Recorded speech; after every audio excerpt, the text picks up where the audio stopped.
que é para nós, cristãos católicos, celebrar solenemente a festa destes dois grandes apóstolos.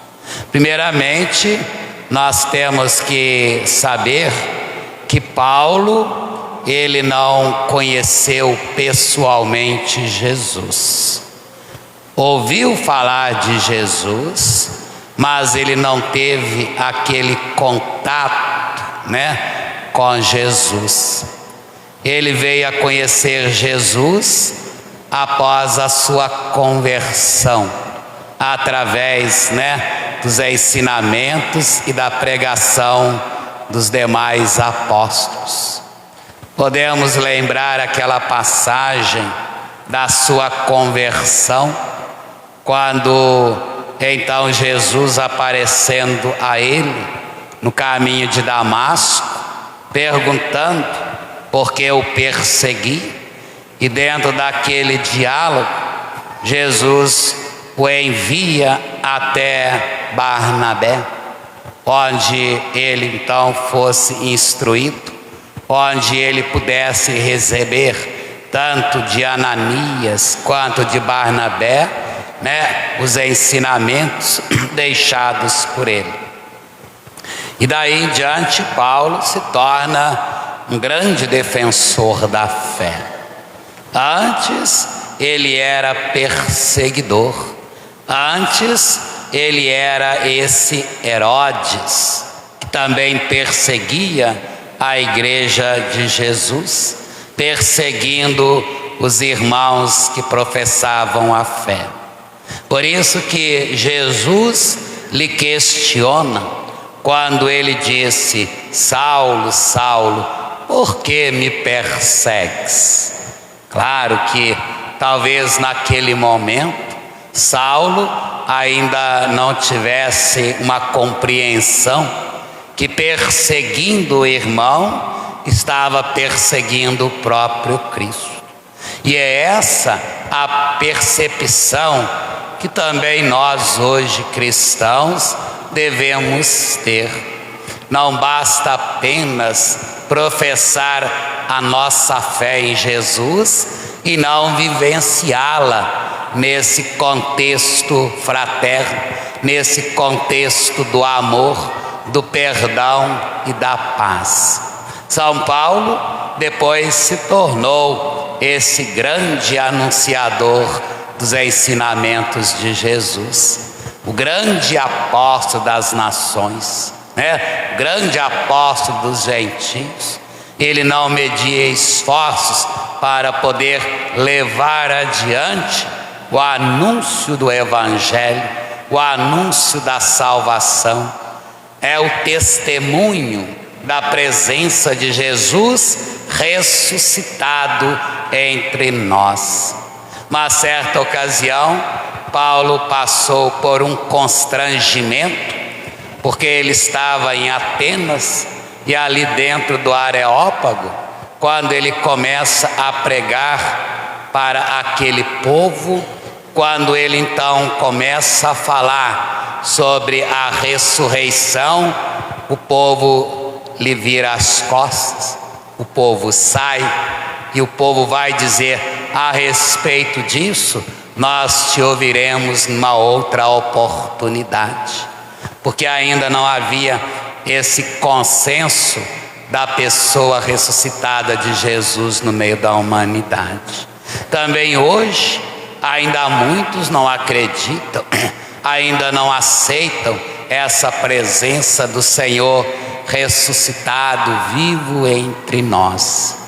Essa passagem da palavra de Deus que nós acabamos de proclamar, tirada da carta que ele escreve a Timóteo, aqui Paulo ele faz como que um testemunho espiritual. Depois de todos os acontecimentos, depois dele ter enfrentado as dificuldades da vida, depois dele ter sido perseguido, depois dele ter sofrido um grave acidente, quase a ponto de lhe tirar a vida, mas mesmo assim ele não desanimou. Por isso que ele vai também, com esse testemunho espiritual, incentivar Timóteo, que foi um dos seus discípulos, incentivando também a nós hoje a guardarmos a fé, a termos esta confiança, né? Como ele vai dizer: combati o bom combate, terminei a minha carreira e guardei a fé. Quantos e quantos cristãos hoje estão se esmorecendo na fé, né? Qualquer motivo é motivo de afastamento, é motivo de deixar Deus de lado, é motivo de não vivenciar os ensinamentos do Senhor. Então nós também temos que ter esta mesma concepção de Paulo. E veja, meu irmão, minha irmã, que naquela época as coisas não eram fáceis. Nós ouvimos isso agora no relato da primeira leitura, como Herodes perseguia a igreja de Cristo, esta igreja que foi edificada na fé daquele que o reconheceu como verdadeiro Filho de Deus, o Messias, o prometido, o enviado, o ungido, que é o que Jesus indaga a eles, né, no caminho de Cesareia de Filipe. Que dizem o povo ser o Filho do Homem? Claro que o povo ainda não tinha todo um conhecimento, né? Ainda não havia, Jesus estava ainda caminhando no meio deles. Então para eles Jesus era um grande profeta. Por isso que alguns vão responder, né? Olha, para uns você é Elias, para outros você é Jeremias, para outros você é João Batista ou um dos profetas que ressuscitou. Veja, meu irmão, minha irmã, que a resposta nos mostra exatamente, né, os maiores profetas que nós tivemos. Mas Jesus não estava interessado em saber a opinião geral do povão, quem era ele ou quem deixava de ser ele. Jesus estava interessado em saber daqueles que o seguiam, daqueles que estavam no dia a dia com ele. Por isso Jesus retorna a pergunta para os seus discípulos, né? E vós, para vós, quem sou eu? Essa pergunta, meu irmão, minha irmã, nos dias de hoje, talvez entre nós cristãos católicos ou cristãos de um modo geral, ainda não tem uma resposta. Não vamos aqui copiar a resposta de Pedro. A resposta de Pedro foi uma resposta não vindo da razão humana, mas vinda do próprio Deus, né? Do próprio Espírito Santo. Quando ele vai dizer, né? Tu és o Messias, o Filho de Deus vivo. Jesus logo o enaltece, Jesus o elogia, né? Dizendo: bem-aventurado és tu, Simão, porque não foi a carne que te revelou isso, mas o meu Pai que está no céu, né? E será que hoje, na caminhada que nós fazemos, será que nós temos uma resposta a essa pergunta de Jesus? Para mim, para você, quem é Jesus? Será que nós temos esta fé? Será que a nossa fé é capaz de levarmos a uma resposta condizente com aquilo que nós acreditamos, com aquilo que nós vivenciamos?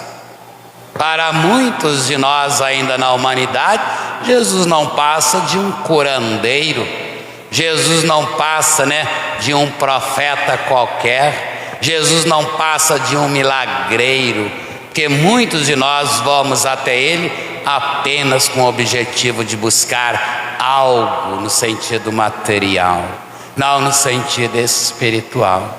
Por isso que a fé da humanidade hoje está se esmorecendo, meu irmão, minha irmã, porque nós não buscamos viver mais essa mesma fé que viveu Pedro, que viveu Paulo, que viveram também os outros apóstolos, que viveram os primeiros cristãos, né? Cada um dos dois deu o seu testemunho ao Evangelho de Cristo, aos ensinamentos do Senhor. Cada um testemunhou de uma maneira. Pedro, mesmo tendo sido fraco em determinados momentos da sua fé, foi aquele, né, o qual Jesus depositou toda a sua confiança. Tu és Pedro, né? Tu és pedra, e sobre esta pedra eu edificarei a minha igreja, né? A pedra aqui é no sentido da fé, da responsabilidade, do amor demonstrado por Pedro, mesmo sabendo que era fraco, porque logo mais, né, ele iria negá-lo. Ele iria negá-lo, porque esse episódio de Cesareia de Filipe foi antes da morte de Jesus. E lá no momento em que Jesus é condenado, está diante do tribunal, Pedro o nega. E Jesus já havia, né, dito isso a ele, quando ele vai dizer, como muitas vezes nós dizemos também, né? Jamais permitirei que isso lhe aconteça. Ou seja, quando Jesus falava sobre o sofrimento, sobre a entrega, sobre a morte, né? E Pedro vai dizer: jamais permitiremos isso. E aí Jesus diz: em verdade eu te digo, hoje, antes que o galo cante, 3 vezes tu me negarás. Quantas vezes nós temos negado Jesus na nossa vida, meu irmão, minha irmã? Mas não é pelo fato de termos negado Jesus que nós devemos deixar de segui-lo, que nós devemos deixar de amá-lo, que nós devemos deixar de testemunhá-lo. Porque imagina se Pedro se afastasse de Jesus, né? Mas Jesus sabe muito bem aqueles que ele chama, aqueles que ele escolhe. Pedro, ele testemunhou tudo isso através dos seus ensinamentos, né? E mais ainda, através da sua humildade, porque ele reconheceu, mesmo tendo negado, ele foi capaz de reconhecer essa negação. Quantas vezes nós não reconhecemos os momentos em que nós renegamos o Cristo na nossa vida? Quantas vezes nós não reconhecemos quando nós negamos de viver a sua palavra, os seus ensinamentos? Quantas vezes nós não reconhecemos quando nós o renegamos na pessoa do Santo Padre, o Papa? É preciso a gente guardar a fé, é preciso a gente saber lutar contra os inimigos, contra os Herodes da vida, porque Herodes não está morto não, meu irmão, minha irmã. Herodes está solto aí no nosso meio. Os Herodes de hoje, em todos os setores da sociedade, dentro da própria igreja, está cheio de Herodes, que ainda continua perseguindo Cristo, perseguindo a sua igreja, faltando com testemunho, renegando seus ensinamentos, blasfemando. Está aí o Herodes. Vamos falar dentro da nossa igreja católica. Dentro da nossa igreja católica está cheio de Herodes, começando lá de cima, começando de alguns bispos, de alguns cardeais, de alguns padres e de muitos leigos, que são verdadeiros Herodes,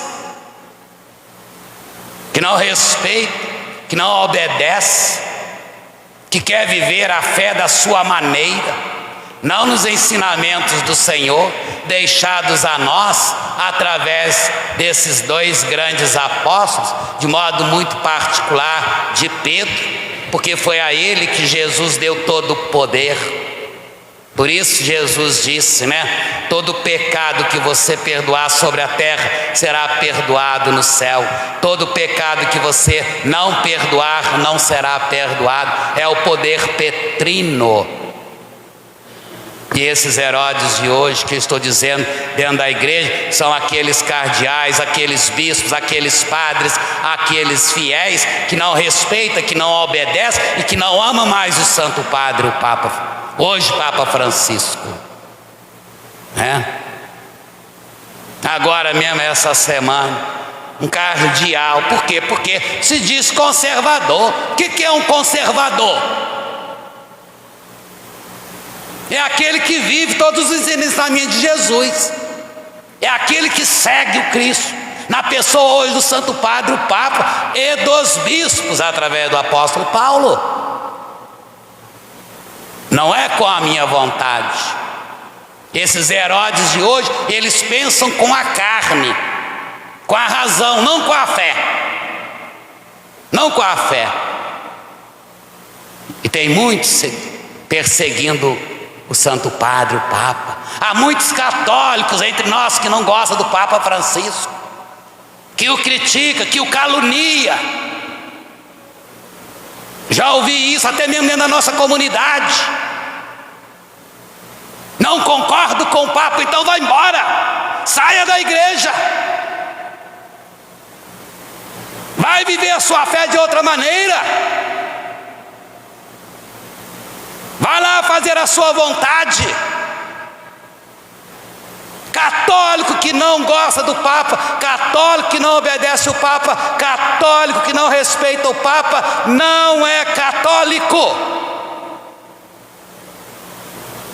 Porque eu não estou obedecendo, não estou respeitando o Cristo Jesus, porque Ele é o sinal visível de Jesus entre nós.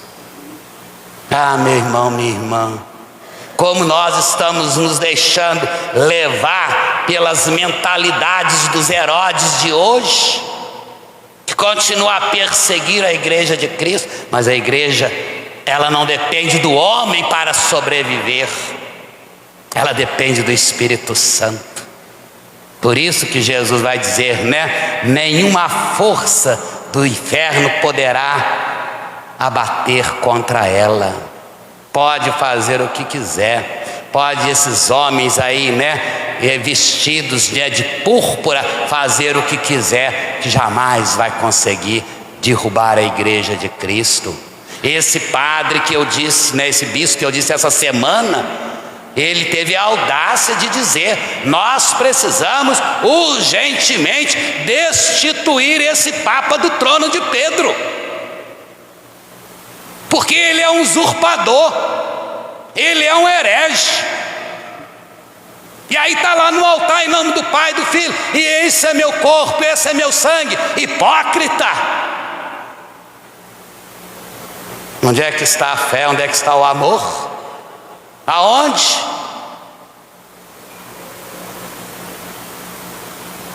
Basta a gente ver, e há muitos católicos que seguem isso, estão lá batendo palma para os Herodes de hoje e apedrejando o Cristo na pessoa do Papa.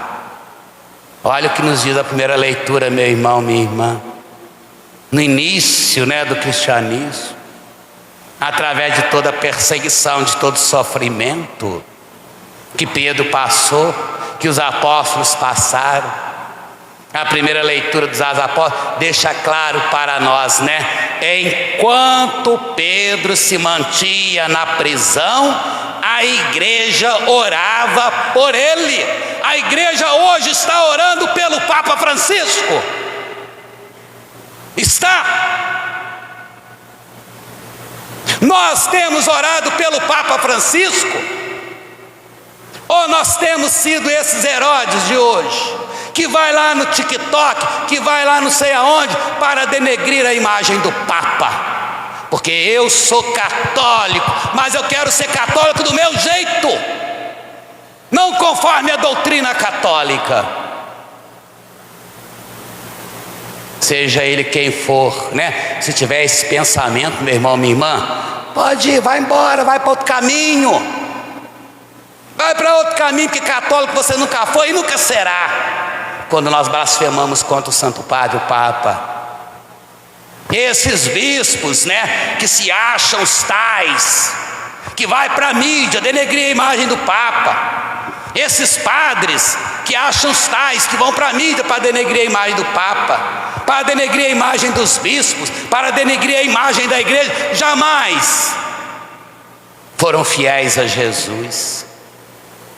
Esses são os verdadeiros Judas, que faz parte do povo de Deus e que terão a sua paga, que receberão a sua recompensa da mesma forma como Judas recebeu, porque Jesus não o destituiu do grupo dos apóstolos, não, mas Judas acabou se perdendo por si mesmo, como perderam aquelas Clarissas lá da Espanha, que também usurparam da pessoa do Papa, dizendo que o Papa é herege, que o Papa não é o Papa, que deve ter outro Papa, que não considera Francisco como Papa. Ora, meu irmão, minha irmã, onde é que está a fé do povo? Onde é que estão os católicos de hoje? Ficam lá enfurnadas dentro de um mosteiro, dizendo que fica lá 24 horas diante de Jesus sacramentado, rezando para quem? Para os Herodes que elas seguem, para os Herodes que elas seguem, não pelo Papa.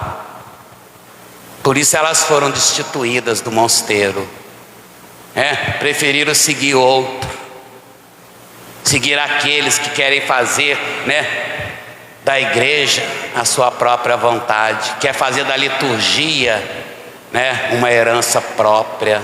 Não, meu irmão, minha irmã, não basta apenas a gente dizer que somos cristãos católicos, se nós não amamos o Santo Padre, se nós não o respeitamos, se nós não buscamos colocar em prática, os seus ensinamentos, porque tudo que o Santo Padre nos ensina é através da Sagrada Escritura, não é coisa do homem, não. Por isso ele é o Papa. Então nós precisamos rezar pelo Papa, precisamos amar o Papa, precisamos respeitar o Papa, porque aquele cristão católico que não ama, que não respeita e que não reza pelo Papa, vai queimar no fogo do inferno, porque esse é o caminho que ele está buscando, não o caminho da salvação, como São Paulo buscou, São Paulo buscou o caminho da sua salvação. Por isso, na segunda leitura, esse testemunho espiritual é a entrega da confiança na salvação. Combati o bom combate, terminei a minha carreira e guardei a fé. Ah, meu irmão, e há muitos de nós católicos, cristãos católicos, que depois que morre, aí manda, escrever na nossa lápide exatamente esta frase: será que você guardou realmente a sua fé? Será que você combateu realmente o bom combate? Não basta apenas palavras, é preciso testemunho. Por isso hoje nós, como igreja viva, a igreja una, santa, católica, apostólica, devemos nos unir ao Santo Padre, devemos nos colocar na presença do Senhor, pedir por Ele, para que Ele seja fiel à sua missão, para que Ele possa nos ensinar o caminho da luz, não o caminho das trevas, e que nós possamos não seguir o Papa, mas seguir o Cristo na pessoa do Papa, através dos seus ensinamentos. Então vamos abrir o nosso coração e vamos pedir a intercessão desses dois grandes apóstolos, São Pedro e São Paulo, para que eles possam levar até o Senhor Jesus as nossas preces, os nossos pedidos, para que a sua igreja possa se tornar cada vez mais a igreja única, a igreja unida na comunhão, no amor, na fraternidade e na solidariedade. Abramos o nosso coração peçamos esta graça no dia de hoje.